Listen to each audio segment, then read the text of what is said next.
The dashboard clock read 11:47 p.m. when the pickup truck's brake lights flared red against the falling snow. Sarah Mitchell's hands tightened on her steering wheel as she watched the vehicle ahead slow on the deserted Montana highway. Temperature display -15 degrees Celsius. The passenger door swung open. Something dark tumbled onto the frozen asphalt, a body, rolling, limbs splaying awkwardly. The truck accelerated away, taillights disappearing into the blizzard. Sarah's headlights caught the shape, struggling to stand. A German shepherd, pregnant, belly grotesquely swollen. The dog staggered, fell, tried again. Blood droplets marked the white snow like accusations. The animal's eyes found Sarah's windshield confused, pleading, already dimming with cold and shock. Sarah's foot hovered between gas and brake. Behind her, darkness. Ahead, a dying creature and a choice that would destroy everything she had left. The dog collapsed. Sarah pulled over. Leave a like and share your thoughts in the comments, along with the city you're watching from now.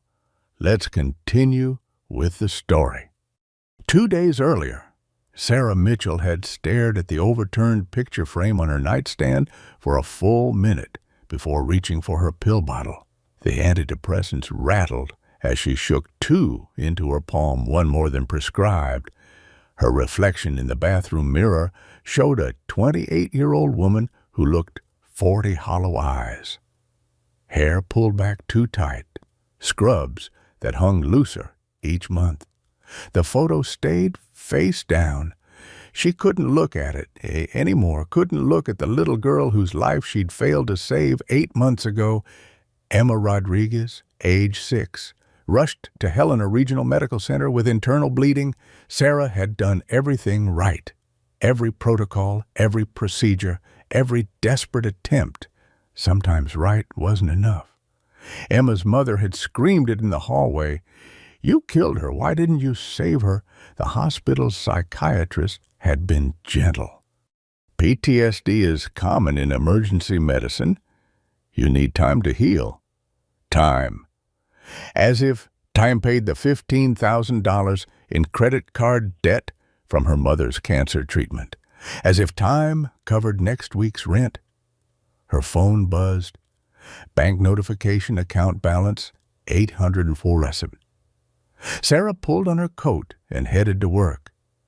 Across town, Marcus Hewitt stood in his son's doorway for the 3rd morning in a row, unable to cross the threshold. 6 months since Ethan's funeral. 6 months since he'd touched anything in this room. The bed still unmade from that last morning. Toy trucks scattered on the floor where a 5-year-old had left them, never knowing he wouldn't come home to play.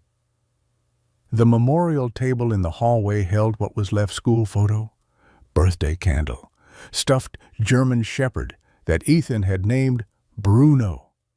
Marcus touched the frame with shaking fingers. Behind him, Hope whimpered.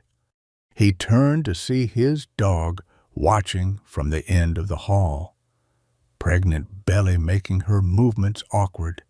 She'd been Ethan's gift, a puppy for his 3rd birthday. Ethan had loved her fiercely, the way only children can love. Marcus looked at Hope and saw the other dog, the one that had come from nowhere on that June afternoon, the one that had torn into Ethan while Marcus ran from the house. Too late. Always too late. German shepherd, black and babas, just like Hope.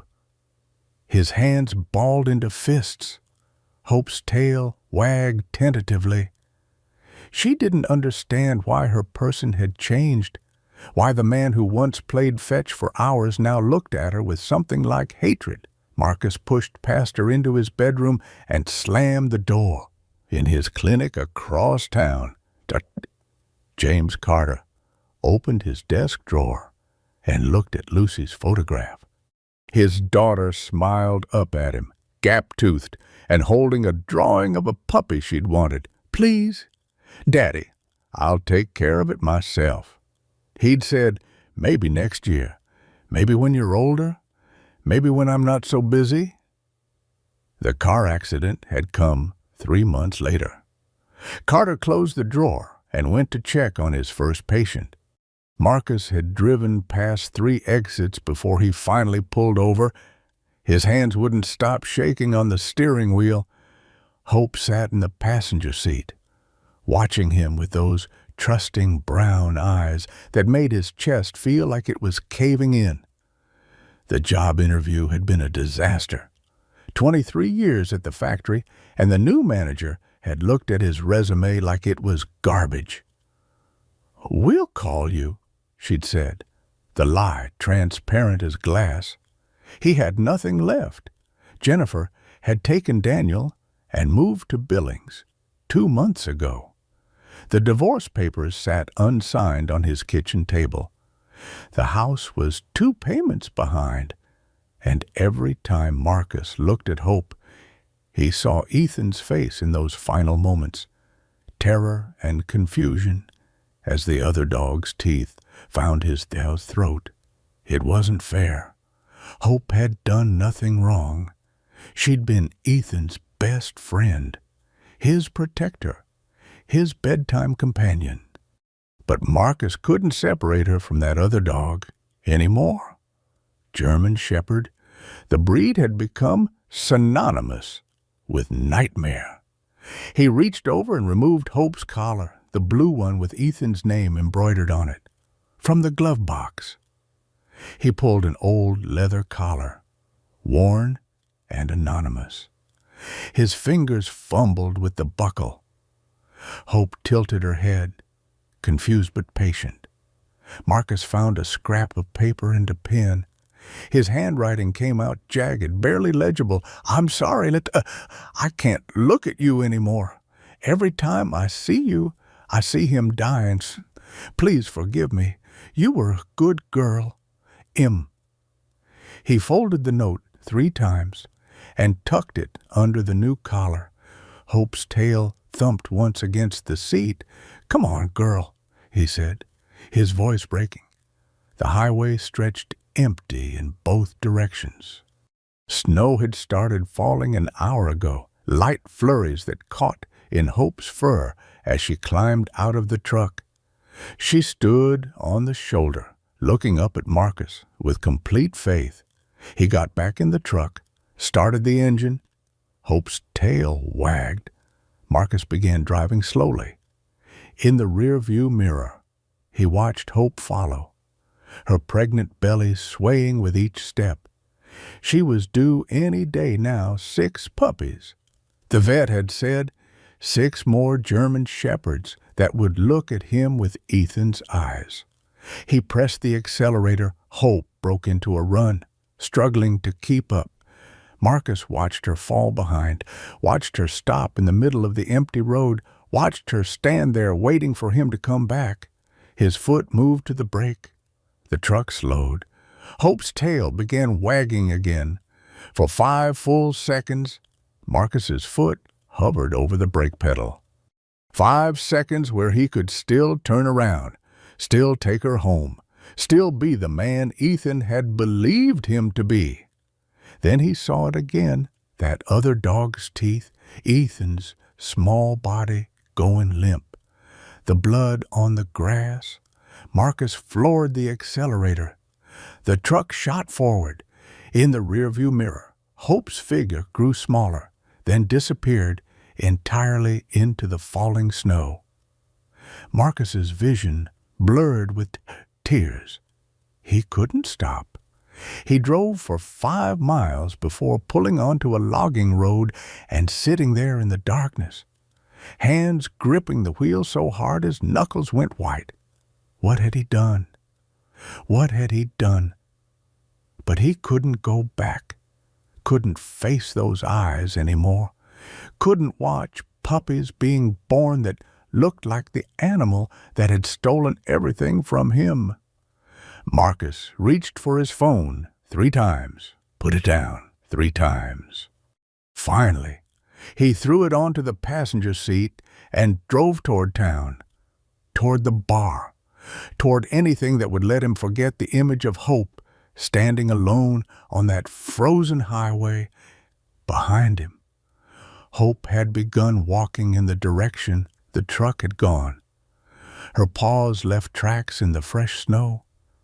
She walked for 20 minutes before her legs began to tremble. The cold seeped through her fur into her bones. The puppies moved inside her, restless and distressed.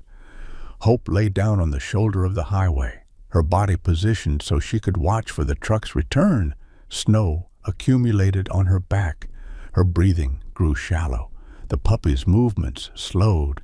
A pair of headlights appeared in the distance. Hope tried to lift her head, managed only a weak tail thump against the frozen ground. The lights grew closer. Hope's eyes began to close. Closer. Her breath came in small clouds that dissipated into the winter darkness.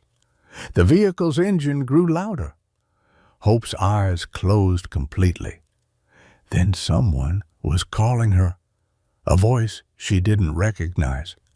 Hands touched her carefully. Something warm wrapped around her body. "I've got you, sweetheart," a man's voice said. "I've got you." Tom Bradley had been talking to his grandson's photograph when his headlights caught the dark shape on the highway shoulder. 3 years of driving this route.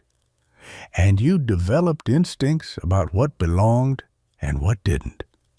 That didn't belong. He slowed his delivery truck, hazard lights flashing against the falling snow. The CB radio crackled with weather warnings, blizzard conditions expected within the hour. Tom grabbed his flashlight and climbed down from the cab.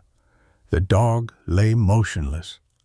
A German shepherd with a swollen belly that told its own story. Tom knelt in the snow beside her, his knees protesting. 65 years old, and every year showed in moments like this. "Oh, sweetheart," he whispered, checking for breath. They're shallow, but present. Her body temperature felt dangerously low through her fur. "What happened to you?" His fingers found the collar and the folded note tucked beneath it. Tom read Marcus's words by flashlight, his jaw tightening with each line. He'd seen pain make people cruel before. Hell, he'd been cruel himself after Liam died. But this...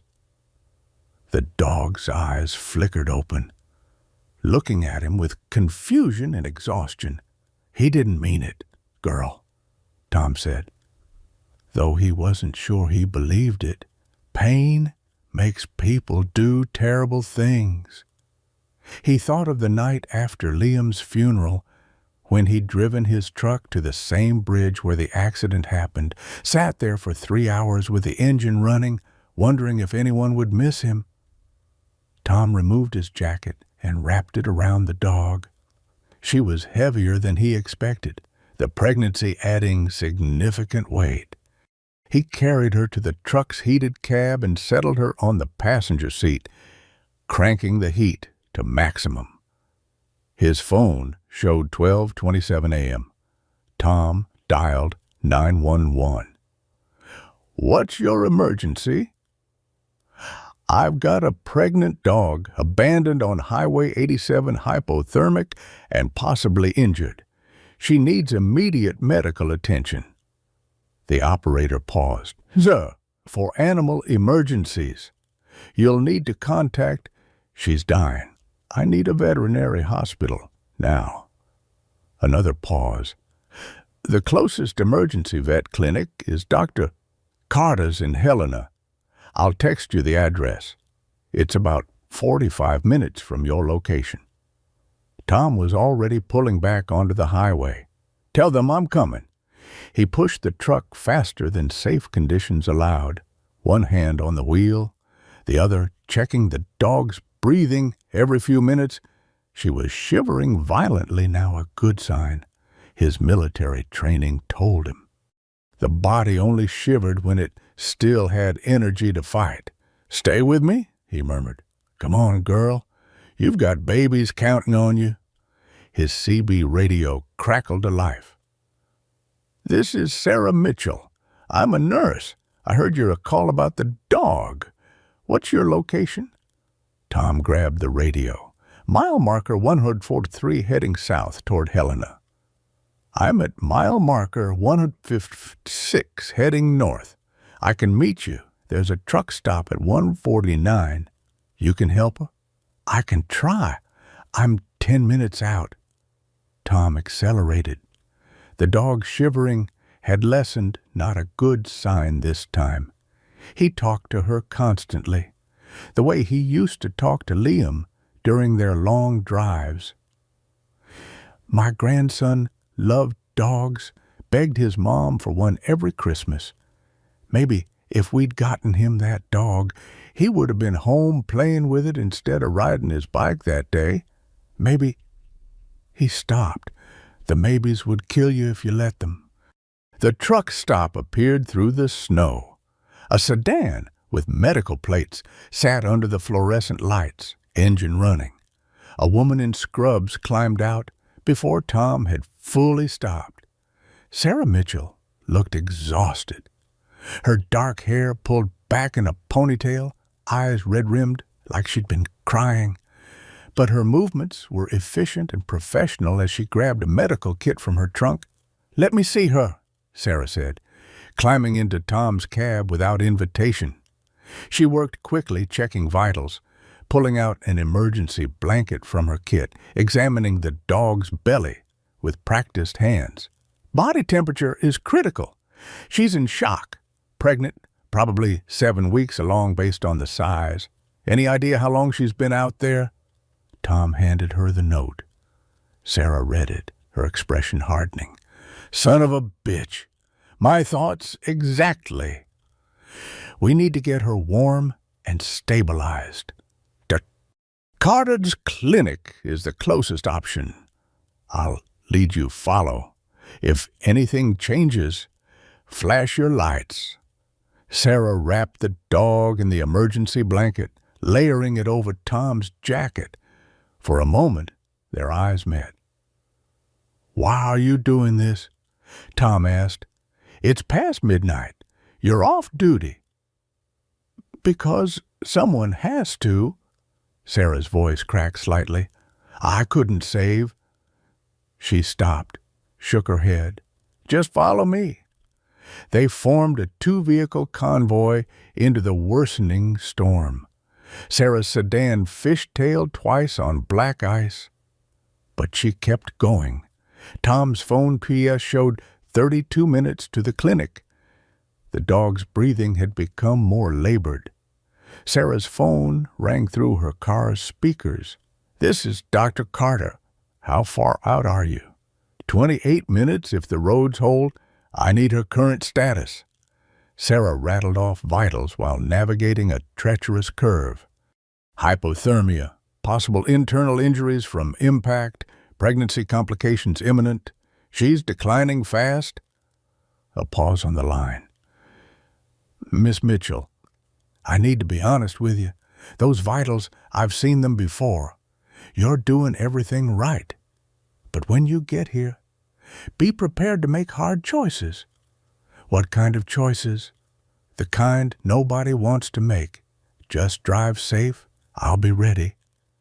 The call ended. Sarah's hands tightened on the steering wheel. Behind her, Tom's truck stayed close, solid and reassuring in the rearview mirror. She thought about the hospital HR warning she'd received last week about taking too much personal time. Thought about her bank account with its pitiful balance. Thought about Emma Rodriguez's mother screaming in that hallway. "Not this time," Sarah whispered to herself. "This time someone lives." The GPS counted down 20 minutes, 15, 10. The snow fell harder. Sarah's windshield wipers worked overtime. She could barely see Tom's headlights behind her. 5 minutes out. Her phone buzzed. Text from her landlord. "Rent overdue. Need payment by Friday or eviction proceedings begin, Sarah deleted it without responding. Dr. Carter's veterinary clinic appeared like an oasis, lights blazing, a figure waiting outside with a gurney. Dr. Carter himself, gray-haired and solid, flanked by a young assistant. Tom carried the dog out before his truck had fully stopped. Hope's eyes were closed now, her body limp in his arms. "Straight inside," Dr. Carter commanded. "Exam room 2. They rushed in, a strange parade of desperate people and one dying dog, under the harsh fluorescent lights. Hope looked worse, ribs visible beneath her fur, old scars on her legs, the pregnancy rendering her grotesque and vulnerable simultaneously. Dr. Carter worked with swift efficiency, his assistant calling out numbers that meant nothing to Tom but everything to the medical professionals in the room. Finally, Dr. Carter straightened. His face was grave. "Let's talk in my office," he said quietly. Tom and Sarah followed, neither wanting to hear what came next. Dr. Carter's office smelled of antiseptic and old coffee. Sarah and Tom sat in chairs that had seen better decades, while the veterinarian pulled up X-rays on his computer screen. The images glowed blue-white in the dim room, ghostly outlines of bones and 6 tiny puppies curled inside their dying mother. "Severe hypothermia," Carter began, his voice clinical but not unkind. "Her core body temperature is 28 degrees Celsius. Below 27, we start seeing irreversible organ damage. She's right on the edge." He clicked to another image. "Dehydration, malnutrition, she's been underfed for months. This old fracture in her front left leg never healed properly. You can see where the bone set wrong. That's causing her significant pain." "Can you fix it?" Tom asked. "Dear." Carter's silence was answer enough. He clicked through more images. "The pregnancy is at risk. I'm seeing signs of fetal distress, and there's suspected internal bleeding from the impact of being thrown from the vehicle." Sarah leaned forward, her medical training letting her read what the layman couldn't. "What's her survival rate?" 15%, maybe less. Dr. Carter turned to face them directly. "I need to be completely honest with you. Even if she survives surgery, the puppies may not. The trauma, the cold, the stress on her system, it's too much." "What are you saying?" Tom's voice had gone quiet. "I'm saying we have an option that would be painless and humane. She won't suffer anymore. Sometimes the kindest thing—" "No." Tom stood abruptly. "Absolutely not. Mr. Bradley, I understand the emotional response, but that dog was thrown away like garbage. You want to finish what that bastard started. I want to prevent unnecessary suffering. Then save her. Save her. That's how you prevent suffering." Dr. Carter looked at Sarah.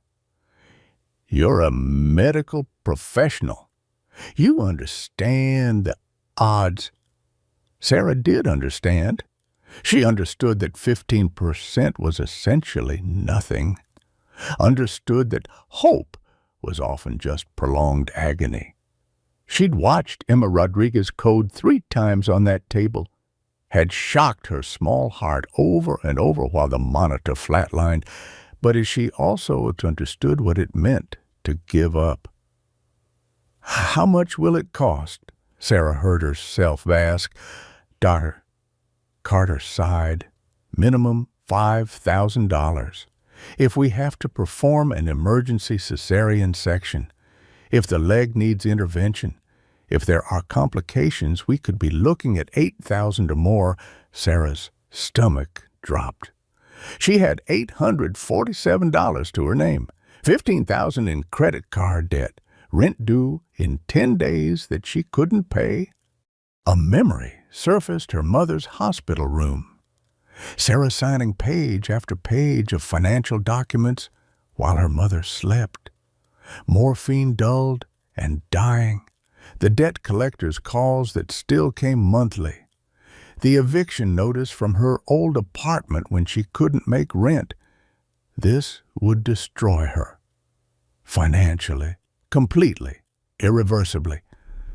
Tom was watching her. I can contribute some, maybe $2,000 from my savings. $2,000. Still nowhere near enough. Sarah opened her mouth to say they couldn't do it. Say that 15% wasn't worth financial ruin. Say that sometimes you had to make the practical choice, even when it broke your heart.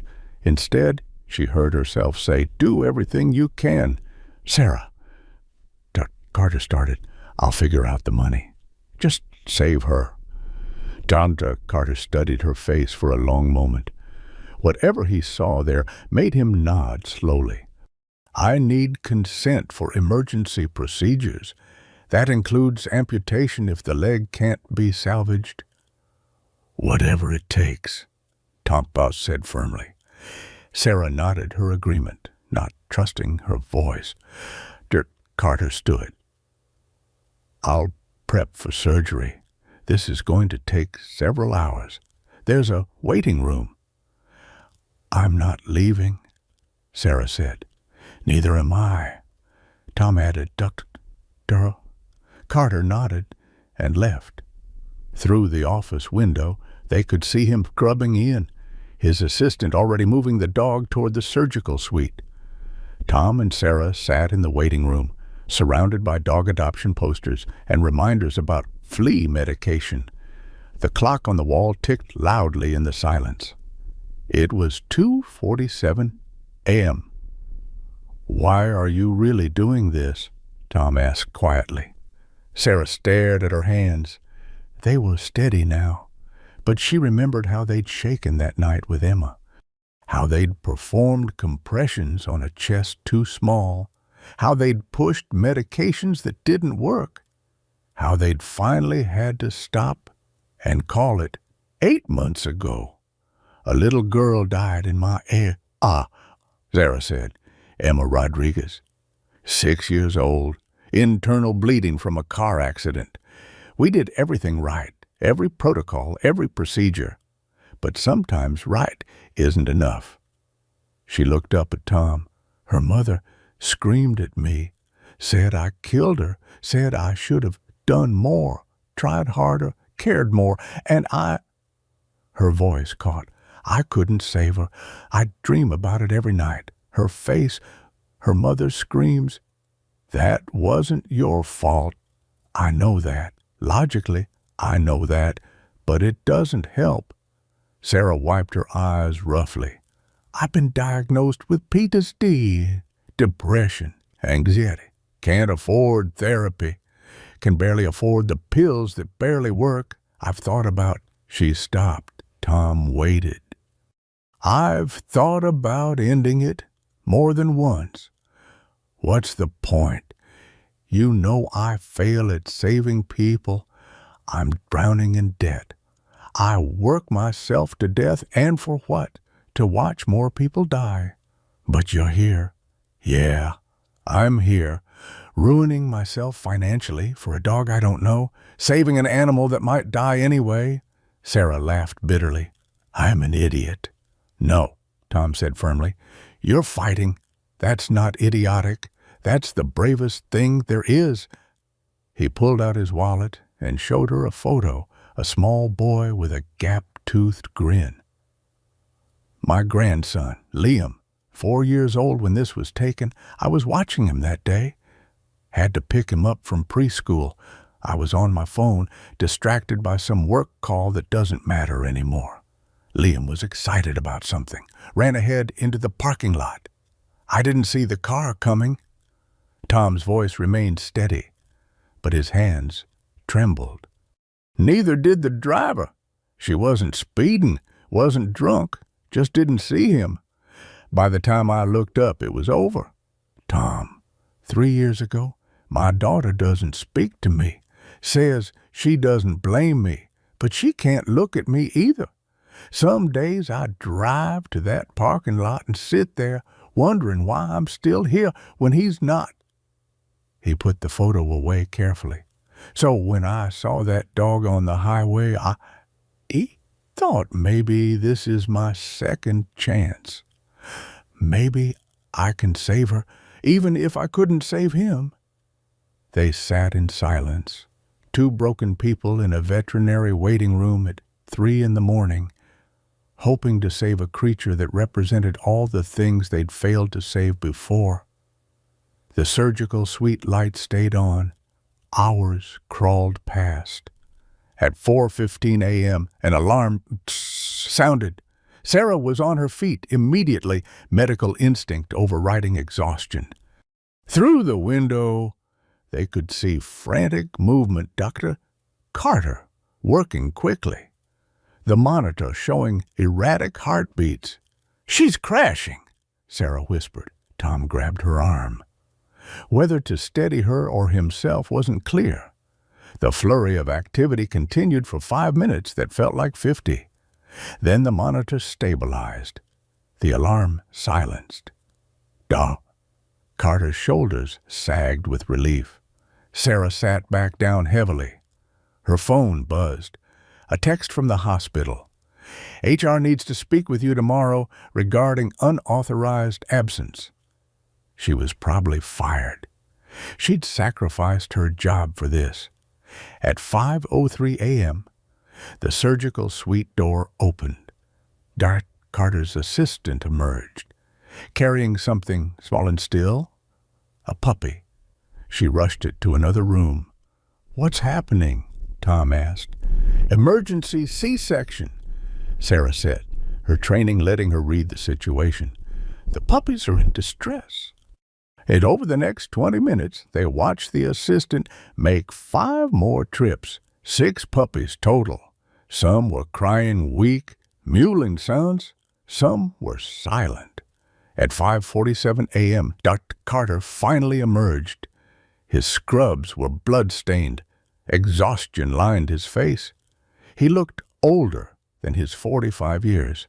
Sarah and Tom stood. "She's alive," Dr. Carter said first. "Barely. The next 48 hours are critical." "The puppies?" Tom asked. 4 survived. 2 didn't make it." He rubbed his face. "The smallest one we had to resuscitate for over a minute. Touch and go." "Can we see her?" Sarah asked. "Doctor." Carter hesitated, then nodded. "She's not conscious yet, but yes." He led them to a recovery room where Hope lay motionless in a large kennel, wrapped in blankets and connected to IVs. Her breathing was shallow but steady. Beside her kennel, a heating box held 4 tiny puppies, 3 larger ones nursing from bottles the assistant held, and 1 tiny black puppy lying separate. So still that Sarah thought for a moment it was dead. Then she saw its chest rise and fall, barely. "That's the one we almost lost," Dr. Carter said quietly. "He's not feeding well. Sometimes happens with traumatic births." Sarah knelt beside the box. The puppy was no bigger than her palm, his fur still damp. "Can I?" Carter nodded. Sarah picked up the puppy carefully, cradling him against her chest for warmth. He was cold despite the heating box. "Come on, little one," she whispered. "You fought too hard to give up now." The puppy's mouth moved weakly against her fingers. "He needs to eat," the assistant said. Offering a tiny bottle, Sarah settled into a chair and began the painstaking process of trying to get the puppy to take the bottle.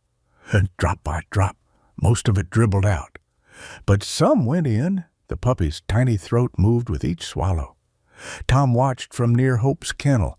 "She's a fighter," he said, looking at the unconscious dog. "You can see it in her face." "So are you, Doctor," Carter said. "Both of you. You know this is going to cost—" "We know," Sarah interrupted. "We'll handle it." Dr. Carter started to say something, stopped, then tried again. "I'm going to reduce my fee. You shouldn't have to—" "Don't," Sarah said firmly. "You worked all night. You deserve to be paid. I made a promise. I'll keep it, even if it ruins you." Sarah looked down at the puppy in her arms. Some things are worth being ruined for. Carter was quiet for a moment. Then, "My daughter died 4 years ago. Car accident. Lucy, she was 7. He pulled out his phone, showed them a photo, a smiling girl holding a crayon drawing of a dog. She wanted a German shepherd. Begged me every birthday, every Christmas. I kept saying next year, when she's older, when I'm not so busy." His voice cracked slightly. "I never got her that dog, and then she was gone. I've spent 4 years wondering if she'd had that dog, if she'd been home playing with it instead of in the car that day." He stopped, composed himself. "I couldn't save Lucy, but maybe I can save her." He gestured to Hope, "and maybe that matters." The 3 of them sat in that recovery room as dawn broke outside. 3 strangers bound together by grief and a desperate, probably futile attempt to save something. At 7:00 a.m., Hope's eyes flickered open. Disoriented, frightened, she tried to stand and couldn't. A whimper escaped her throat. "Easy, girl," Tom said softly, moving closer. "You're safe now." Hope's eyes found the heating box. Her maternal instinct kicked in immediately. She smelled her puppies, knew they were close. She struggled toward them, crying out when her body wouldn't cooperate. "Not yet," Dr. Carter said gently. "You need to heal first." But Hope's distress was palpable. She could hear her puppies, smell them, but couldn't reach them. "Can we move them closer?" Sarah asked. Dr. Carter hesitated, then nodded. Together, they carefully moved the heating box next to Hope's kennel so she could see inside. The 3 larger puppies were sleeping now, bellies full, the smallest black puppy, still in Sarah's arms, had finally taken a full ounce of formula. Hope's eyes found each puppy, counting them instinctively. One whimpered. Hope responded with a soft, maternal sound that made Sarah's throat tighten. "She knows," Tom said quietly. "She knows 2 are missing." Hope's eyes closed again, exhausted but reassured that most of her babies had survived. Sarah looked down at the puppy in her arms. The fighter. The one who'd refused to give up. "What are we going to call you?" she whispered. She didn't say it out loud, but in her mind. She'd already named him Ethan, after the boy whose death had started this tragedy. After all the children she couldn't save, this one she would save. This one would live. December 9th, 10:00 a.m. Officer Daniel Martinez sat across from Marcus Hewitt in the interrogation room at the county police station. Marcus had been brought in 2 hours earlier after Tom Bradley provided the license plate number and a witness statement. The man looked broken, unshaven, red-eyed, his hands trembling as they rested on the metal table. Martinez had been a cop for 12 years. He'd seen all kinds of cruelty. But something about this case bothered him in ways he couldn't quite articulate. Maybe it was the note. Maybe it was the look on Marcus's face, not defiant, not defensive, just hollowed out. "I'm not here to judge you, Marcus," Martinez began. "I'm here to understand." Marcus said nothing, his eyes fixed on a spot on the wall. "I know about Ethan." Marcus's head snapped up. His jaw tightened. "I know a dog killed your son. I know you lost your job. I know your wife left. I know you're drowning." "Then you know why I did it." Marcus's voice was hoarse, like he'd been screaming. "Hope didn't kill Ethan. She's the same breed. Every time I looked at her, I saw that monster tearing into my son. I saw Ethan's face. I heard him screaming for me." Marcus's composure cracked. "Do you have any idea what that's like? To see your child die and be unable to stop it. Hope was pregnant. She trusted you." Marcus broke then, completely. Sobs racked his body. "I know. God, I know. I drove around for 2 hours before I did it, kept thinking, turn around, take her home. But every time I looked at her, all I saw was him dying." He wiped his face roughly. "I've been in therapy. 6 months of it until I couldn't afford it anymore. PTSD.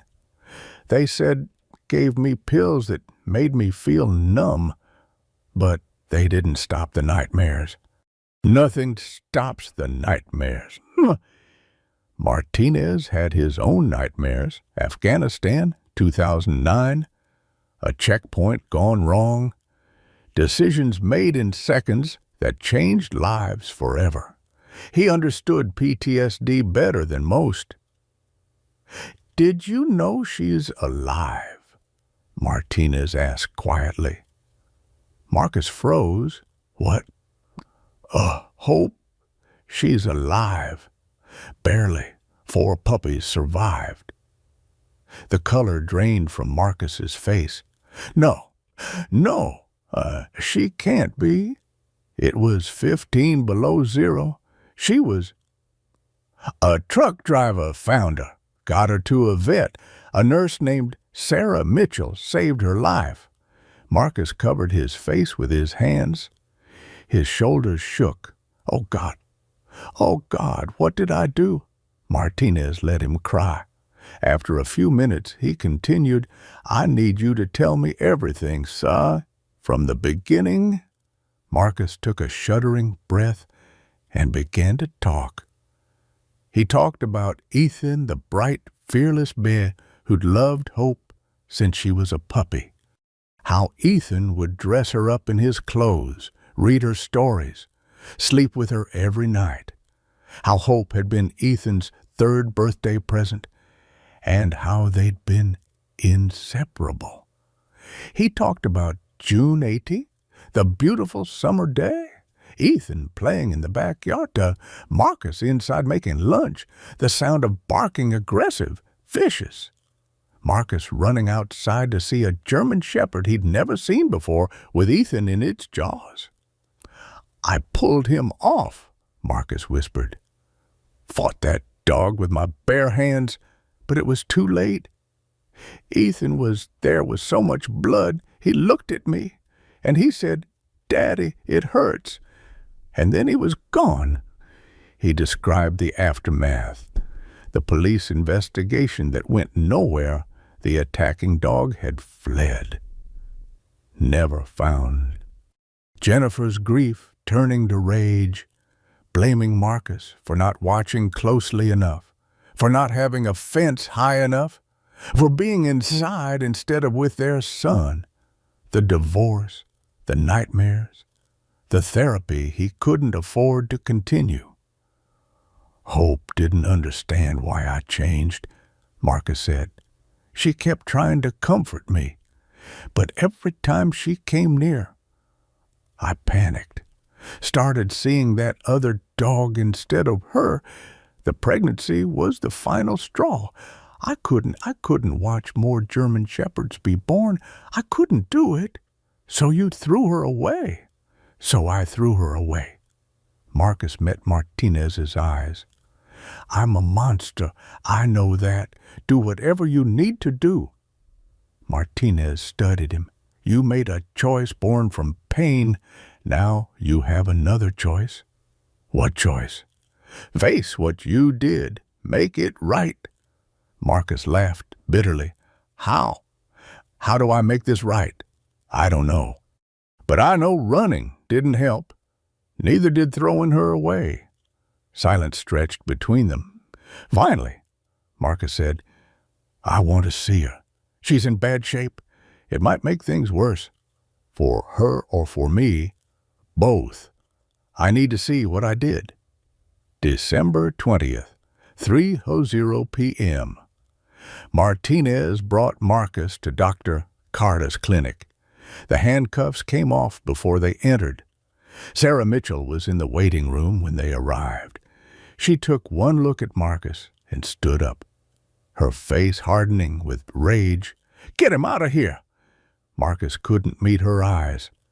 Tom Bradley emerged from the recovery room, positioning himself between Sarah and Marcus. Let him see what he did, Tom said quietly. He doesn't deserve. An older woman Sarah didn't recognize spoke up from the corner. Mrs. Evelyn Harper had appeared at the clinic that morning with homemade soup and had stayed, unable to leave. Nobody deserves anything, dear, but healing requires facing truth. Dr. Carter came out, saw Marcus, and his expression darkened. You? I want to see her. Marcus managed. Come on, then. Carter led them all to the recovery room window. Hope was visible through the glass. 3 puppies nursing beside her. She was awake but groggy, her body wrapped in bandages. The empty space where her front left leg had been was obvious, even from the hallway. Marcus's legs gave out. He dropped to his knees, a sound like a wounded animal escaping his throat. I'm sorry. I'm so sorry. Through the glass, Hope's head lifted. Her eyes found the window, found Marcus. Everyone tensed, waiting for her to react in fear or aggression. Instead, Hope's tail moved, not the happy wag of greeting, but a slow, acknowledging movement. Recognition without joy, acknowledgement without anger. Marcus pressed his hand against the glass. You should hate me. Hope laid her head back down, returning her attention to her puppies. Sarah watched this exchange, her anger warring with something else, something that felt dangerously like understanding. Why? She asked Marcus. Just tell me why. Marcus turned to look at her for the first time. My son died because of a dog, not her. But every time I saw her, I saw him dying, every single time. So you threw away an innocent creature. Yes, I'm a monster. You're a father who lost his child, Tom said quietly. Doesn't excuse it. But don't defend him, Sarah snapped. I'm not defending. I'm understanding. There's a difference. Mrs. Evelyn spoke up. I lost my husband to cancer 5 years ago. For months, I hated every healthy old couple I saw walking together. Hated them for having what I'd lost. Pain makes us cruel. Doesn't make it right, but it makes us human. Sarah looked at Hope through the window. The dog seemed peaceful now, focused entirely on her surviving puppies. She's going to live, Sarah said to Marcus. 4 puppies are alive. 2 died. Marcus's face crumpled. I killed them. The trauma killed them. The cold, the stress on her system. Sarah's voice was hard. But yes, you started it. I don't want... Marcus started. It doesn't matter what you want. It matters what they need. Sarah stepped closer. You're going to pay for every cent of her medical care. I don't have... Then figure it out, like I'm figuring it out. Martinez intervened. He's facing criminal charges. Miss Mitchell. Good. He should. But he's also facing this. She pointed at Hope and the puppies. You don't get to walk away twice. The words hit Marcus like physical blows. He nodded slowly. What's the total? $8,000 and counting. Dr. Carter said, she needs weeks of recovery, physical therapy, constant care. The puppies need round-the-clock feeding. Marcus closed his eyes. I have maybe $300 to my name. Then you'll owe it, and you'll pay it, even if it takes years. Sarah's voice was steel. Marcus looked at her, really looked at her, and saw his own pain reflected back. You understand, he said quietly. What? You understand what it's like. To want the pain to stop so badly you'll do anything, even something unforgivable. Sarah's breath caught. How did he see that in her? How did he know Tom put a hand on Sarah's shoulder? Let's go get some coffee. Let the man sit with what he's done. As they walked away, Sarah heard Marcus say to Hope through the glass, You were always a good girl. I was the monster, never you. The story went viral that afternoon. Someone had posted about it on social media, the pregnant dog abandoned in a blizzard. The nurse who saved her, the owner who'd thrown her away. By evening, it had been picked up by local news. Sarah's phone exploded with notifications. Messages from people she hadn't spoken to in years, friend requests from strangers, and comments. Thousands of comments. That man should rot in jail. He was grieving his son. Have some compassion. $8,000 for a dog when there are homeless people. All life has value. This nurse is a hero. This nurse is financially irresponsible. The debate raged across social media platforms, everyone with an opinion, nobody with the full story. News vans arrived at the clinic. Carter turned them all away. Sarah sat in the break room, reading comment after comment, watching herself be dissected by strangers. Someone had found her name, her workplace, her history. A comment read, Sarah Mitchell was sued last year by a patient's family. Maybe she should focus on saving humans. The lawsuit had been dropped. Emma's mother had been grief-stricken and lashing out. But the damage to Sarah's reputation had been done, and now it was being dredged up again. Her phone rang. Hospital HR. She declined the call. It rang again. Her landlord. She declined that too.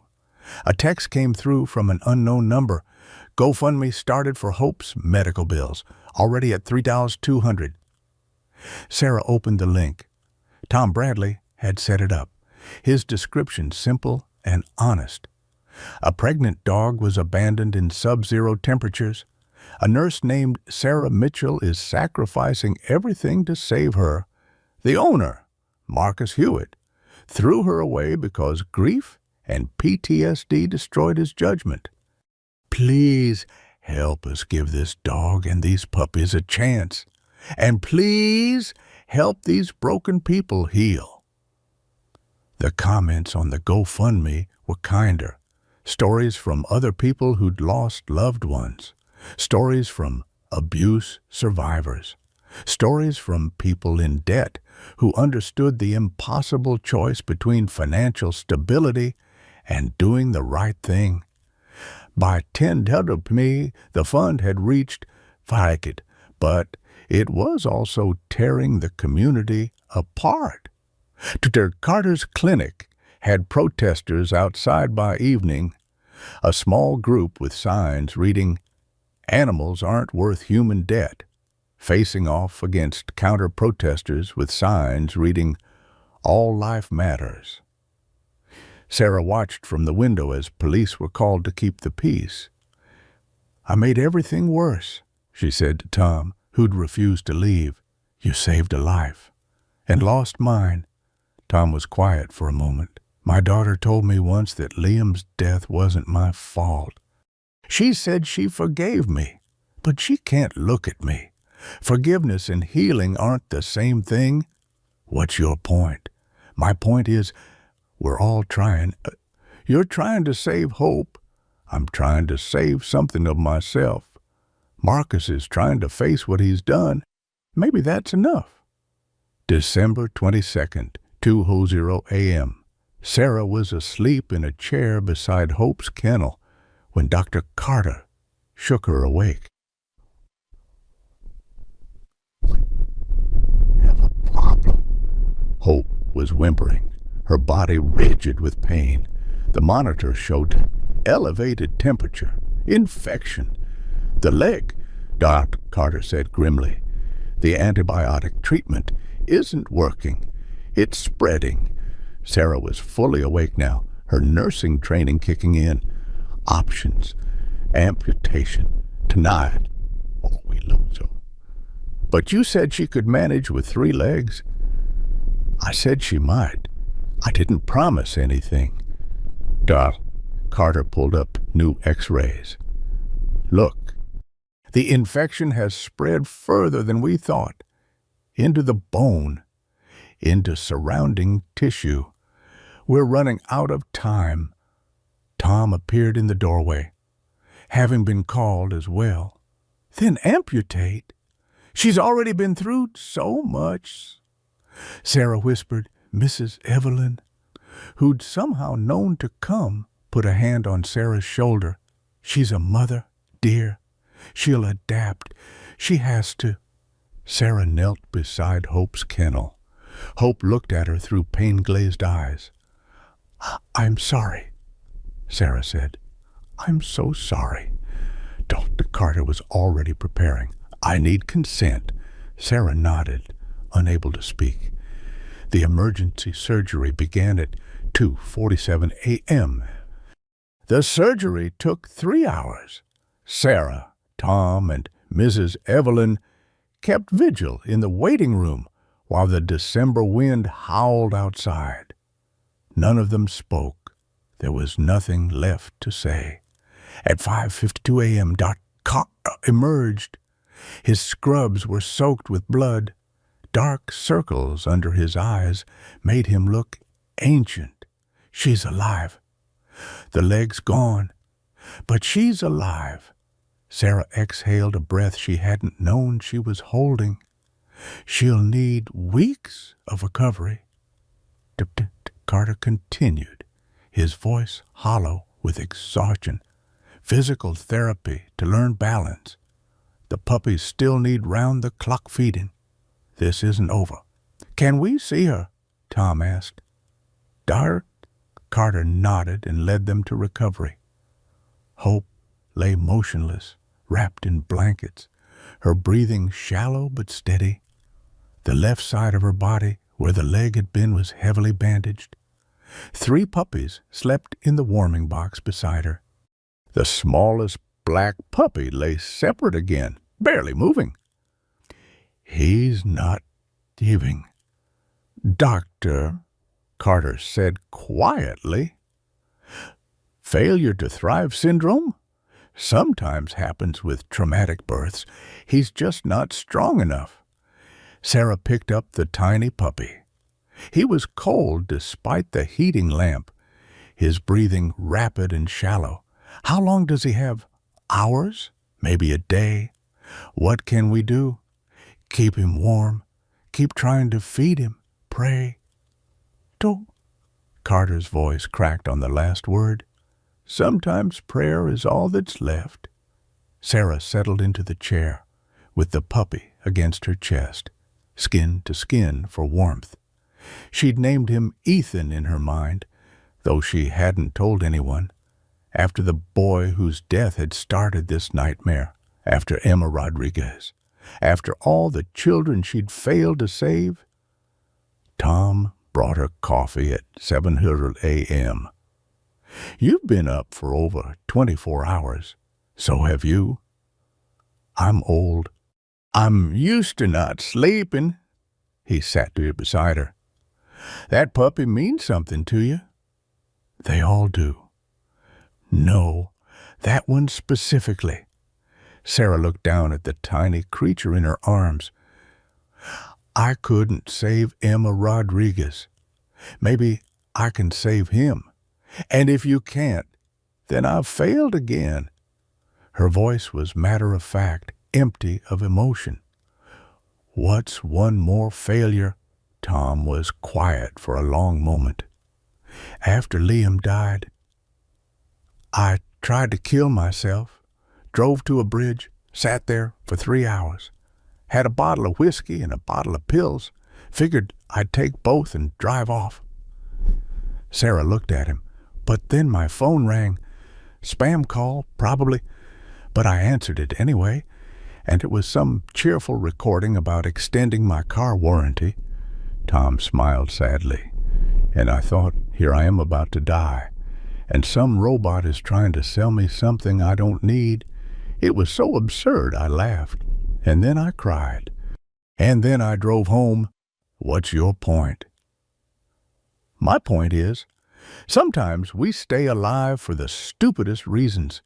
A spam call, a dog on a highway, a puppy that probably won't make it. Tom gestured to the tiny body in Sarah's arms. Maybe that's enough. At 9:00 a.m., Sarah's phone rang. Hospital HR. She answered this time. Miss Mitchell, we need to discuss your unauthorized absence. I gave 24 hours notice.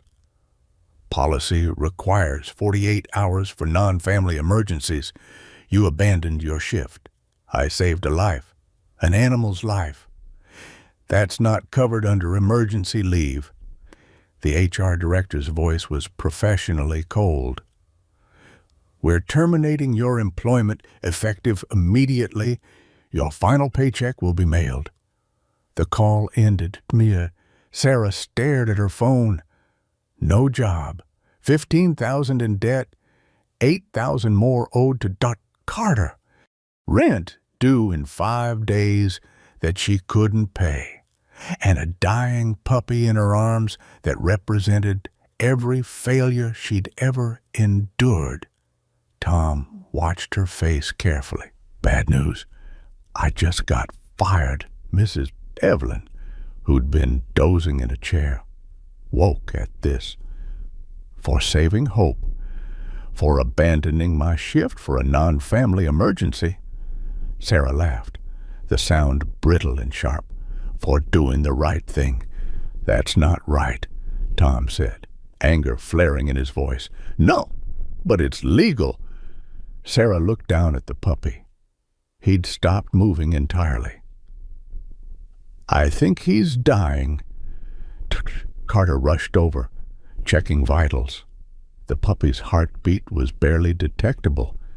His breathing had stopped. Start compressions. Doctor, Carter ordered. Sarah's training took over. Tiny chest compressions with 2 fingers. 15 compressions, check for breath. Nothing. 15 more, nothing. 1 minute passed. 2 minutes. Sarah, Dr. Carter. Started? No. She continued compressions. Emma Rodriguez had coded for 6 minutes before Sarah had to stop. This puppy would get at least that long. 3 minutes, 4 minutes. Tom turned away, unable to watch. She just 5 minutes. Carter put his hand on Sarah's arm. Sarah, he's gone. No. Compressions, check for breath. Nothing. No. 6 minutes. Sarah, please. I can't let him die. I can't. Not again. Please. Her voice broke on the last word. Tears streamed down her face as she continued the futile compressions. Please don't die. Please. 7 minutes. Dr. Carter gently but firmly stopped her hands. He's gone. Sarah, I'm sorry. Sarah held the tiny puppy's body against her chest. He was still warm, still soft, but empty. The spark of life that had been fighting so hard was simply gone. Mrs. Evelyn was crying quietly. Tom had his face in his hands. Hope, somehow sensing the loss, let out a low, mournful howl from her kennel. The other 3 puppies began crying in response, a chorus of grief filling the small recovery room. Sarah stood mechanically, walked out of the clinic, sat on the curb outside in the December morning without her coat. The sun was rising, indifferent to tragedy. Christmas lights twinkled on the building across the street. It was December 4th, Christmas Eve. Carter followed her out with a coat, draped it over her shoulders, sat beside her without speaking. Snow began to fall. After a long silence, Sarah said, I had the pills in my hand this morning before you called about Hope's infection. I was going to take them all. Carter didn't seem surprised. But you didn't? No, you called. And I thought, someone needs me. Just for a moment, someone needs me. She looked at him, and now that puppy is dead anyway. I ruined my life for nothing. 4 puppies are alive. 3. Hope is alive. Missing a leg. Marcus is facing what he did. He should be in prison, maybe, but he's here instead, trying to make amends. Sarah pulled the coat tighter. You asked me in your office why I'm doing this? The truth, I don't know anymore. I thought I was saving Hope, but maybe I was just trying to save myself, and I failed at both. Dr. Carter was quiet for a long time. Church bells began ringing in the distance, midnight mass preparations. Christmas carols drifted from somewhere. Finally, he spoke. When Lucy died, I quit for 6 months. Couldn't be around animals. Every German shepherd reminded me of the dog she wanted. Every puppy felt like a rebuke. I'd sit in her room and imagine all the ways I'd failed her. Yet he took off his glasses, cleaned them on his shirt. My ex-wife said I was wallowing. She said Lucy would want me to move on. But how do you move on from failing the person who mattered most? You don't, Sarah whispered. No, you don't. You just keep going. You show up. You try. Sometimes you save them, and sometimes you don't. But you show up. I'm not sure I can keep showing up. I know.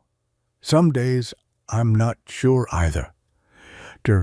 Carter stood, offered her his hand. But Hope is waking up, and she's going to need someone to teach her how to walk again. Sarah looked at his hand for a long moment. Then she took it and let him pull her to her feet. Inside, Hope was indeed awake, disoriented, and in pain, trying to move and confused when her leg wasn't there. She kept looking at where it should be, then looking up at them as if asking what happened. The 3 surviving puppies were crying for food. Dr. Carter's assistant was trying to bottle feed all of them at once. I've got them, Sarah said quietly. She washed her hands and took over feeding duties, 1 puppy at a time, patient and mechanical. When they were done, she helped Dr. Carter adjust Hope's position so the dog could see her babies. Hope's eyes found each puppy, counting. She whined softly. A question. Where's the other one? Sarah's throat tightened. I'm sorry. she whispered to Hope. "I'm so sorry." Hope looked at Sarah with those deep brown eyes that had seen abandonment and betrayal, but somehow still held trust. Then Hope did something that broke Sarah completely. She licked Sarah's hand. Sarah collapsed beside the kennel, sobbing. Tom moved to comfort her, but Mrs. Evelyn stopped him with a gesture. "Let her," the older woman said. "She needs this." As Sarah cried for Emma Rodriguez, for her mother, for the puppy she couldn't save, for the life she'd ruined, for the debt she'd never escape, for every patient who did in her care despite her best efforts, for every failure that haunted her nightmares, Hope watched her quietly, occasionally licking the hand Sarah had pressed against the kennel bars. When Sarah's sobs finally subsided, Mrs. Evelyn handed her tissues. "My Frank used to say that tears were just love with nowhere to go." "Your Frank sounds like he read too many greeting cards," Sarah said, her voice raw. Mrs. Evelyn smiled. "He did love those sappy things, but he wasn't wrong. You loved that puppy, even though you only knew him for hours. You loved him. Love didn't save him? No, but it gave him something to fight for while he was here. That matters. Does it?" "Yes, dear, it does." Outside, protesters had returned. Sarah could hear them chanting. News vans pulled into the parking lot. Her phone buzzed incessantly with messages from reporters requesting interviews. Carter closed the blinds. "We're not taking visitors today. It's Christmas Eve. We're going to sit with these animals and give them peace." So they did. 4 broken people and 1 three-legged dog with 3 surviving puppies. They sat together through Christmas Eve, bound by grief and the stubborn, probably futile belief that trying mattered even when failing seemed inevitable. Hope slept. The puppies nursed outside. The world debated their choices inside. They simply endured. December 6th, Officer Martinez had spent the day after Christmas reviewing fields that shouldn't have bothered him as much as they did. Marcus Hewitt's case should have been straightforward animal cruelty. Abandonment, done. But something nagged at him. He pulled up the original incident report from June 18th. Ethan Hewitt, age 5. Fatal injuries from dog attack. Witness statements. Photos he wished he hadn't looked at again. The attacking dog, German Shepherd, male, black and tan coloring, no collar, fled the scene. Never found. Martinez frowned. In a town this size, a stray German Shepherd should have been reported. Animal control should have picked it up. Someone should have seen it. He cross-referenced animal control reports from June through August. Nothing. No German Shepherd reported found, captured, or seen. That was odd. Martinez pulled security footage from the neighborhood he'd watched it during the original investigation. But now he looked at it differently. The dog appeared on camera at 2:47 p.m., running into Marcus's backyard. Footage showed the attack, showed Marcus fighting the dog off, showed the dog fleeing. Martinez tracked the dog's path backward through various security cameras and traffic cams. The dog had come from the industrial district, 3 miles away. He requisitioned footage from that area. At 1:15 p.m. that same day, the dog appeared on camera, emerging from an abandoned warehouse on Polk Street. The warehouse had been condemned 2 years prior. Martinez knew the building. There'd been complaints about squatters. He drove there that afternoon. The building was locked, but the lock was rusted. Martinez called for backup and a search warrant. Inside, they found evidence of a dog-fighting ring, old bloodstains, chains, cages, documentation left behind when whoever ran the operation had fled. Among the papers, Martinez found bills of sale, German shepherds, pit bulls, Rottweilers, sold to various buyers for security purposes. One name appeared repeatedly as seller Rick Morrison. Martinez ran the name Rick Morrison. Deceased 4 months ago in a single-car accident. Alcohol involved. The man had a history petty theft, animal cruelty charges that hadn't stuck, suspected involvement in illegal gambling, and a sister listed as next of kin, Sarah Mitchell. Martinez sat in his patrol car outside the warehouse, staring at his notes. The dog that killed Ethan had likely come from Rick Morrison's operation. Been abused, been trained to be aggressive, and Rick Morrison was Sarah's brother. Sarah, who'd sacrificed everything to save Hope. Sarah, who had no idea her own brother's cruelty had started the chain of events that led to a 5-year-old boy's death. Martinez drove to the clinic. Sarah was in Dr. Carter's office when Martinez arrived, going over bills she couldn't pay. Tom and Mrs. Evelyn had gone home for a few hours of sleep. Dr. Carter looked up when Martinez knocked. "I need to speak with Sarah privately." Martinez said, "Doctor." Carter started to protest, but Sarah waved him off. "It's fine." They sat in the cramped office, awkward silence stretching between them.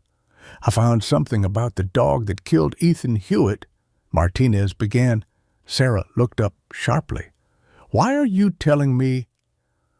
Martinez opened his laptop and showed her the evidence. The warehouse, the documentation, Rick Morrison's name appearing over and over. Sarah's face went pale as she read. Her hand started shaking. "No, Rick wouldn't. Did you know your brother was involved in dog fighting?" A memory surfaced.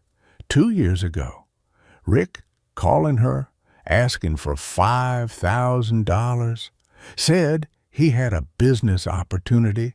Sarah had refused. She'd been saving every penny for their mother's cancer treatment. Rick had been furious. "You'll regret this." "Sarah, family is supposed to help family." They'd barely spoken after that. Rick hadn't come to their mother's funeral. Sarah had been relieved. When Rick died 4 months later, Sarah hadn't gone to his funeral either, hadn't shed a tear. Their relationship had been broken long before his death. "I didn't know," she whispered. "I knew he was troubled, into bad things, but I didn't know this." Martinez showed her more documents. "The timeline suggests the dog that killed Ethan came from your brother's operation. We can't prove it definitively, but the evidence is strong." Sarah's mind raced, connecting pieces she didn't want to connect.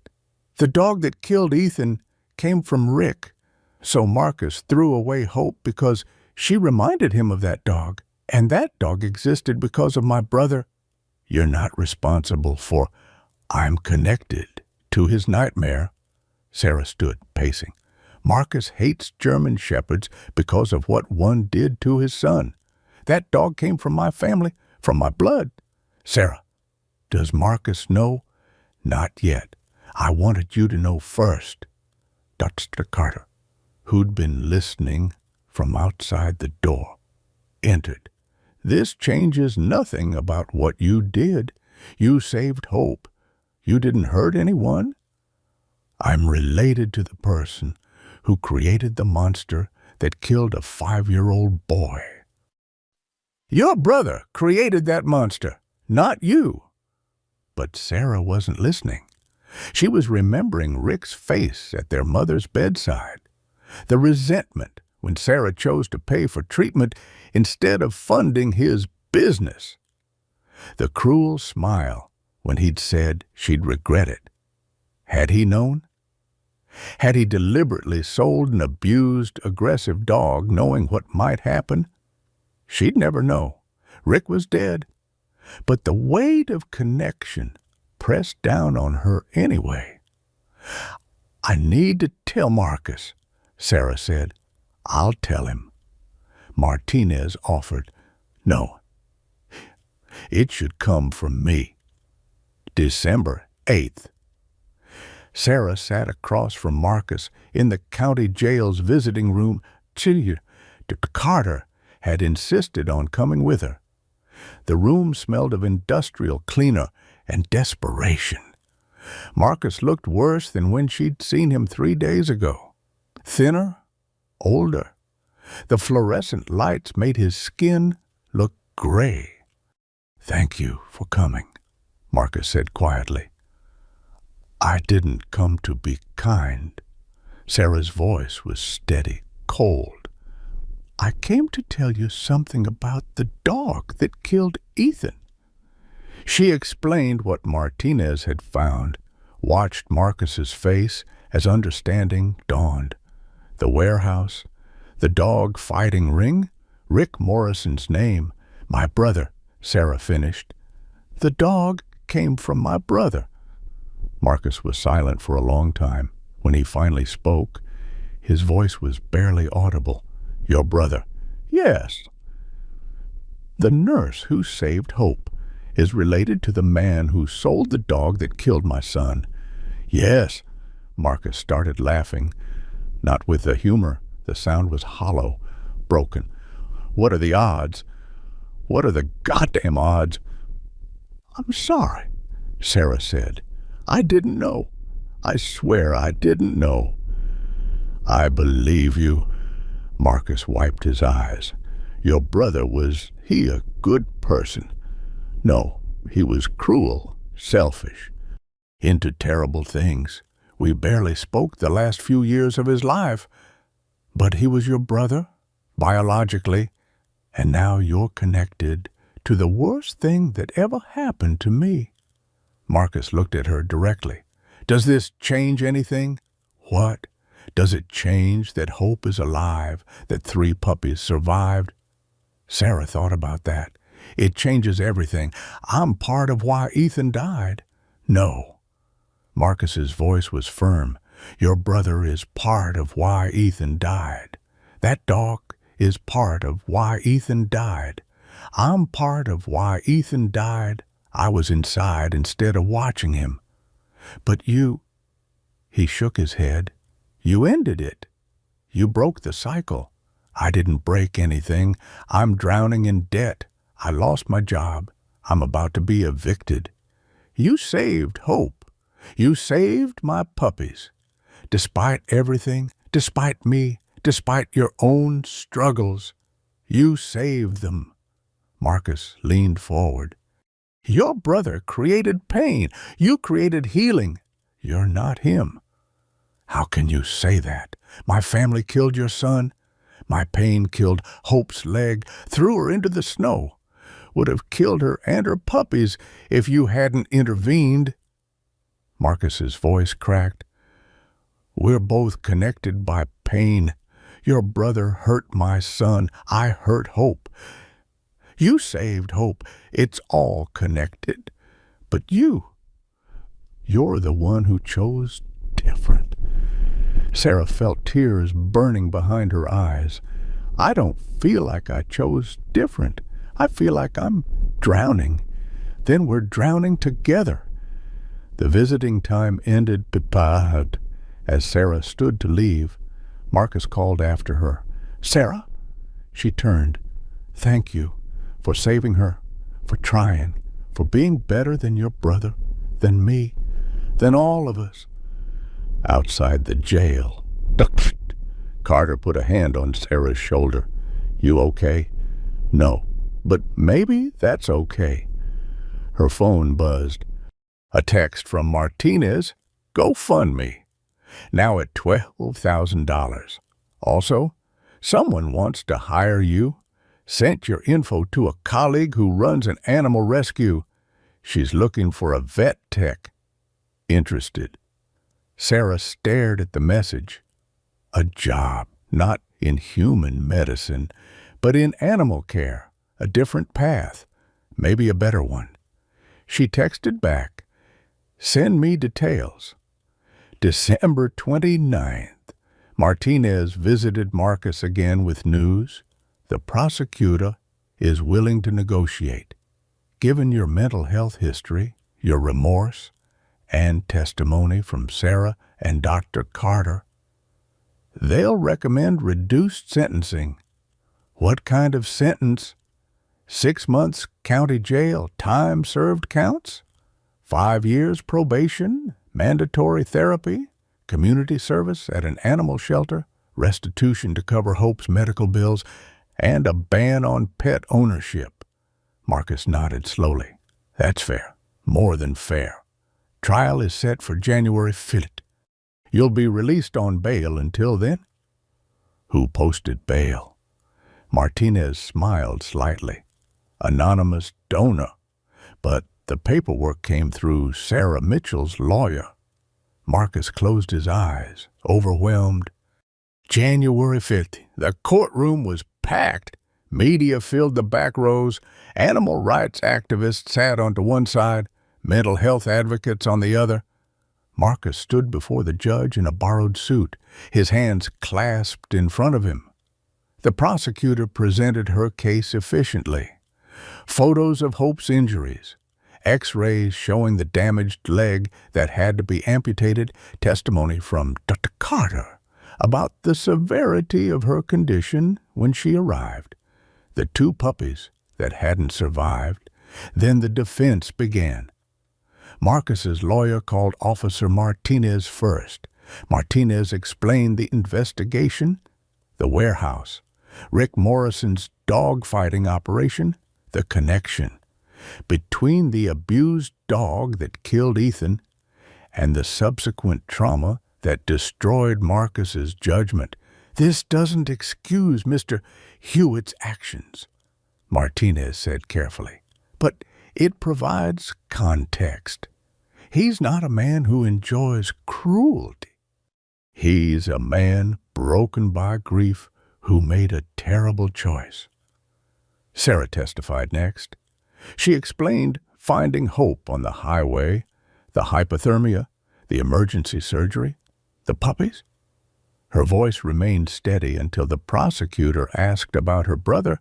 Rick Morrison was my brother, Sarah admitted. I didn't know about his activities until after his death. But yes, the dog that killed Ethan Hewitt likely came from his operation. And yet you saved the dog Mr. Hewitt abandoned. Yes. Why?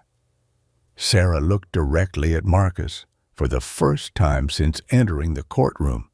Because pain creates pain. Someone had to break the cycle. Dr. Carter testified about Hope's recovery. She's learning to walk on 3 legs. It's difficult, but she's adapting. German Shepherds are resilient. The puppies are thriving now. All 3 are healthy. Tom Bradley took the stand and told his story. About Liam, about finding hope on the highway, about understanding how grief distorts judgment. I'm not here to excuse what Marcus did, Tom said, but I'm here to say that punishment without rehabilitation just creates more pain. Marcus needs help, not just jail time. Mrs. Evelyn Harper testified last at 72. She commanded the courtroom's attention simply by being present. I've lived long enough to see good people do terrible things, she said. My generation believed in punishment. We believed that consequences were enough. But I've watched this young man face what he did with more honesty than most people face their best moments. That takes courage. Prison won't give him more courage. It'll just break what's left. The prosecutor's closing argument was passionate. Actions have consequences. Hope lost a leg. 2 puppies died. Mr. Hewitt threw a pregnant dog from a moving vehicle in sub-zero temperatures. This wasn't a moment of poor judgment. This was premeditated cruelty. He drove for hours before doing it. He had time to turn around. He chose not to. The defense responded. Marcus Hewitt lost his 5-year-old son in a traumatic attack. He developed PTSD, couldn't afford continued therapy. His marriage ended. He lost his job. He was drowning. What he did was wrong. He knows that. But this court has the power to choose rehabilitation over pure punishment, to choose healing over revenge. The jury deliberated for 2 days. Verdict: guilty on all charges. But the sentencing was up to Judge Catherine Morrison. She took a week to decide. January 22nd. The courtroom reconvened for sentencing. Marcus stood, prepared for prison time. His ex-wife Jennifer sat in the gallery with their son Daniel. They'd reconciled tentatively over the past month, united by the need to help Marcus heal. Judge Morrison was a stern woman in her 60s, known for harsh sentences. She looked at Marcus for a long moment before speaking. "Mr. Hewitt, what you did was cruel, indefensible, and criminal.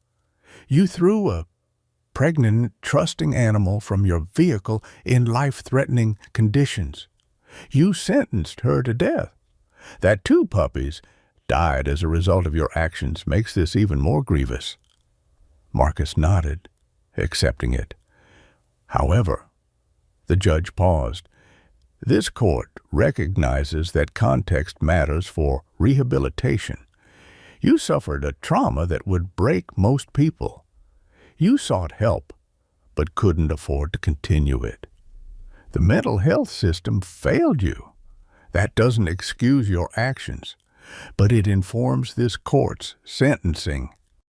She outlined the sentence: 6 months in county jail, with time served counting toward that total. 5 years probation, 500 hours of community service specifically at animal shelters, mandatory PTSD therapy, state-funded $8,000 in restitution to cover Hope's medical expenses, and a permanent ban on pet ownership that could be appealed after 5 years with proof of completed therapy and good behavior.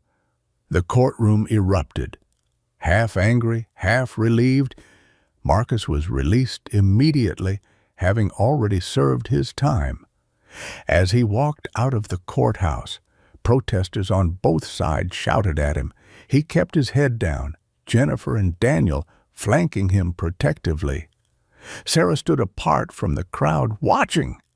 When Marcus's eyes found hers, he mouthed 2 words: "Thank you." She nodded once, then turned away. February 14th, Valentine's Day. 6 weeks since Hope had been thrown from that truck.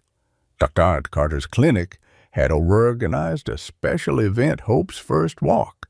The media had been invited but kept at a respectful distance. This wasn't about the story anymore. It was about the dog. Hope stood in the clinic's outdoor therapy yard, snow mostly melted, early spring pushing through frozen ground. She'd spent 6 weeks learning balance, building strength in her remaining legs, adapting to a body that no longer worked the way it used to. 3 puppies, no longer tiny, but growing strong, played nearby. They'd been named through a community vote: Phoenix, Grace, and Justice. All 3 were being trained as therapy dogs through a program Carter had established specifically for them. Sarah stood with Hope, one hand on the dog's shoulder. "Ready, girl?" Hope looked up at her with those trusting brown eyes. Her tail wagged. Okay, let's do this. Sarah removed the support harness. For the first time since the amputation, Hope stood completely on her own. She wobbled, caught herself, took one hesitant step forward, then another, then another. The small crowd watching Tom, Mrs. Evelyn, Dr. Carter, his staff, a few reporters held their breath. Hope walked 10 feet, stopped, looked back at Sarah as if to say, "Did you see that?" "Good girl," Sarah said, her voice thick. "Such a good girl." Phoenix, the most energetic puppy, bounded over to his mother. Hope's tail wagged harder. She took a few more steps, more confident now, playing with her son. Tom was crying openly. Mrs. Evelyn had her hand over her mouth. Dr. Carter looked away, composing himself. A car pulled into the parking lot. Marcus got out, hesitant. He'd been released from custody 4 weeks ago and had been attending therapy 3 times a week. This was his first visit to the clinic since that day at the window. Everyone tensed. Sarah stepped forward, positioning herself between Marcus and Hope. "I just wanted to see her," Marcus said quickly. "I won't come close. I needed to see her walk." Hope had noticed him. She stopped playing, looking toward the parking lot. Everyone waited for her reaction. Fear, aggression, trauma. Instead, Hope walked toward him. "Hope!" "No." Sarah started, but Hope kept walking, 3-legged, awkward, but determined. She crossed the yard and stopped 3 feet from Marcus. Marcus knelt slowly, not reaching out, not approaching, just kneeling at her level. "I'm sorry," he whispered. "I'm so sorry." Hope sat, looked at him, and then she did something that made everyone in that yard start crying. She moved forward and rested her head on Marcus's knee. Marcus broke down completely, his hands hovering over Hope's head, not daring to touch, not believing he deserved to. Hope pushed her head more firmly against him, tentatively. Marcus rested one hand on Hope's head. She leaned into his touch. "You forgive me," Marcus said, wonder and anguish in his voice. "Why? Why do you forgive me?" Sarah approached slowly. "Because dogs don't know how to hold grudges. They only know now. And right now, you're not hurting her." Daniel, Marcus's 10-year-old son, got out of the car. He'd been watching from a distance, scared to approach. Now he ran forward. "Bella!" he cried, using Hope's old name. Hope's tail wagged frantically. She remembered this boy Ethan's big brother, who'd played with her when she was a puppy. Daniel hugged Hope carefully, mindful of her injuries. The 3 puppies, curious about the commotion, bounded over. Daniel laughed as they climbed on him, licking his face. Jennifer, Marcus's ex-wife, appeared beside Sarah. "Thank you," she said quietly, "for saving her, for testifying, for giving Marcus a chance to face what he did. I didn't do it for him, I know, but it helped him anyway." Marcus stood, wiping his face. He looked at Sarah, then at Dr. Carter, then at Tom and Mrs. Evelyn. "I know I don't deserve your forgiveness, any of you, but I want you to know I'm in therapy, real therapy, and I'm working at the animal shelter for my community service. It's hard, really hard, but it's teaching me that I can be around dogs again without seeing Ethan die." He looked down at Hope. "She's teaching me that." Dr. Carter stepped forward. "The restitution, the $8,000. How are you planning to pay it? Monthly installments?" $50 a month. It'll take years, but I'll pay every cent." "That's not necessary," Dr. Carter said. Marcus looked shocked. "What?" "The GoFundMe raised enough to cover all of Hope's expenses.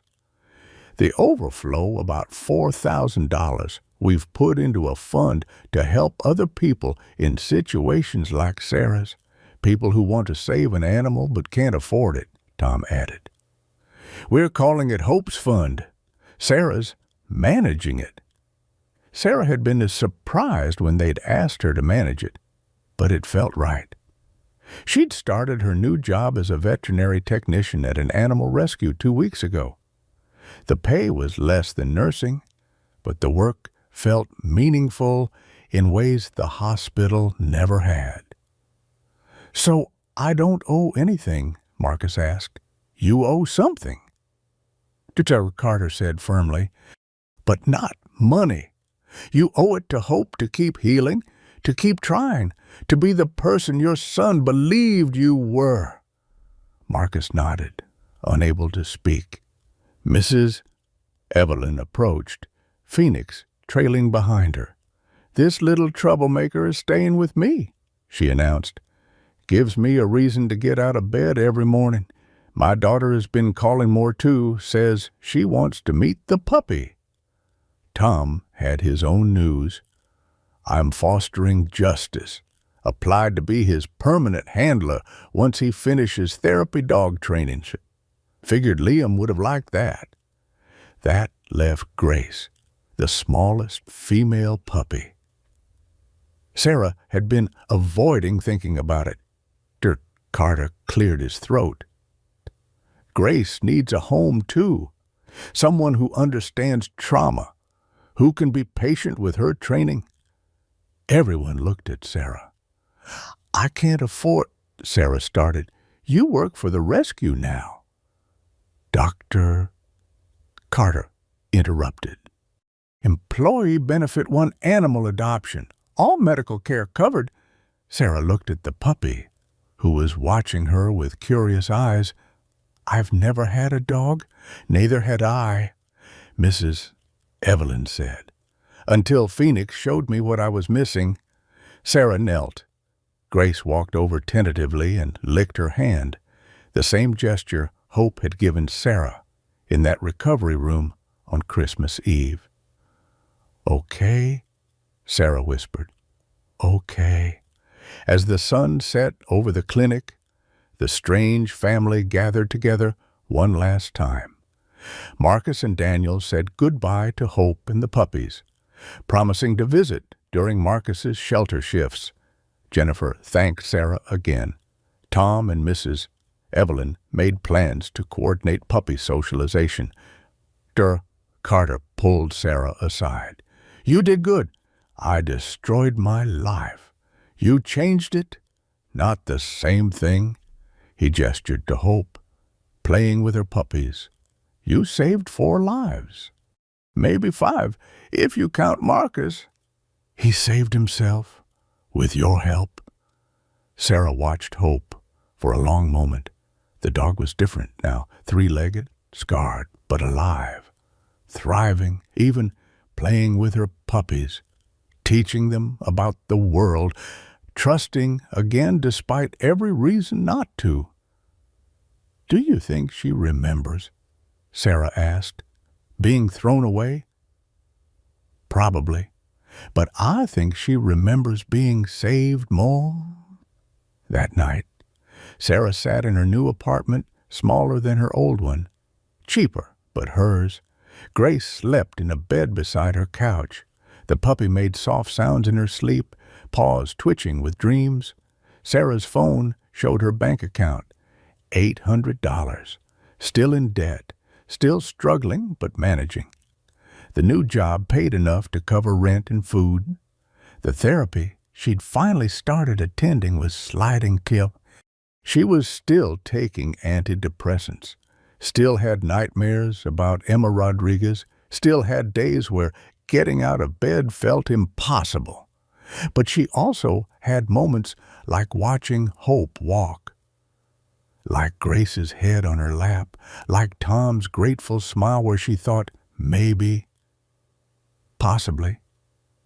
She was glad she hadn't taken those pills. Her phone buzzed.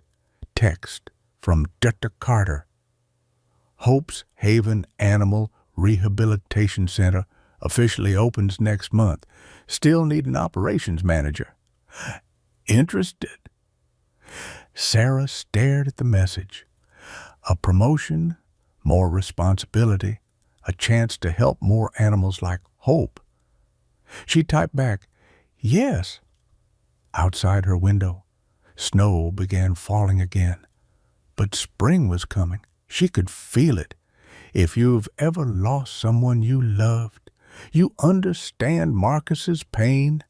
If you've ever felt so broken that cruelty seemed easier than facing another day, you understand Sarah's darkness. If you've ever wondered whether one person can still make a difference in this harsh world, you understand why Hope's story matters. This isn't just about a dog who survived being thrown from a truck in sub-zero cold. It's about all of us who've been thrown away by life, by grief, by debt, by loss, by our own mistakes. It's about the truth that pain creates pain until someone, somewhere, decides to break that cycle. Hope forgave the man who destroyed her. Sarah saved a life when she could barely save herself. Tom found redemption on a frozen highway. Miss Evelyn discovered she wasn't alone anymore. And Marcus learned that being broken doesn't mean being beyond repair. We all carry scars. We've all failed someone. We've all wondered if trying still matters when the world feels cold and indifferent. But this story proves something essential. Showing up matters. Trying matters. Love matters. Even when it costs everything. Have you ever saved something or someone when you were barely surviving yourself? What would you do if you found hope on that highway? Share your story in the comments below. Your words might be exactly what someone else needs to hear today.